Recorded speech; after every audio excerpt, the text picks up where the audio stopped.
ፈተናዎችን እየተጋፈጠ አኩሪና እምርታዊ ድሎችን ማስመዝገብ ችሏል።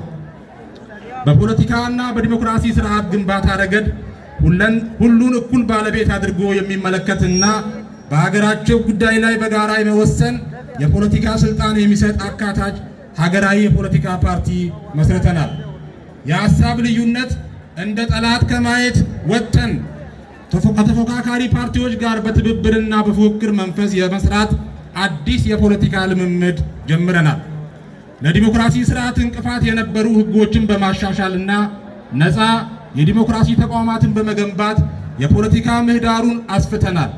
ለአብሮነታችን እንቅፋት የሆነውን ነጠላ ትርክትን ወደ ጎን በመተው ለኢትዮጵያ ህዝቦች ሁለንተናዊ ፋይዳ ያለውን አሰባሳቢና ገዢ ትርክት ለመገንባት ርብርብ እያደረግን እንገኛለን። ህብረ ብሔራዊ ወንድማማችነትና እህትማማችነትን በማጠናከር ትናንትን ዛሬንና ነገም በአዎንታዊና አስተሳስሮ የነገዋን የጋራ ኢትዮጵያ ለመገንባት ብርቱ ስራ ተጀምሯል። ከለውጡ በፊት በድሬዳዋ የነበረውን የሰላም እጦት የአመራር መከፋፈል በመቀየር አስተዳደራችን የሰላም ምሳሌ እንዲሆን ተደርጓል። ባለፉት 8 ዓመታት የመደመር መንግስት ከለውጡ ማግስት ጀምሮ ኢኮኖሚያችንን ከዕዳ ቀንበር በማላቀቅ ወደ ምንዳ ለማሸጋገር ትልቅ ማሻሻያዎችን አድርገናል። በዚህም ሀገርን ከብድርና ከልመና ወደ ተሰሚነትና ተደማጭነት ያላት ሀገር አድርሰናል።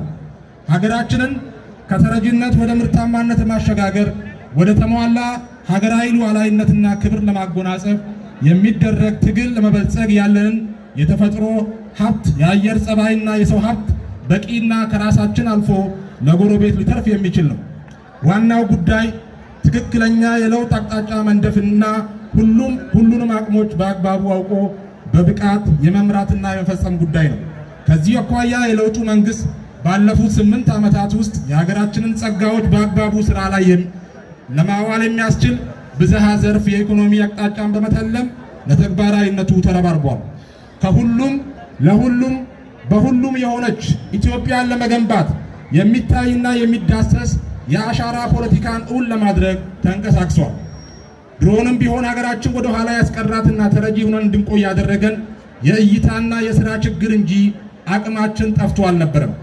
በዓለም የጥቁር ህዝቦች የነጻነት ምልክት ሆነን ሲያበቃ ስንዴና ምርትን መመገብ ተስኖን ለመለመን ለመረዳት ወስነን በኃያላን ፊት ዝቅ ብለን ሰልፈን ሀገራችንን ክብሯን ዝቅ አድርገን ቆይተናል።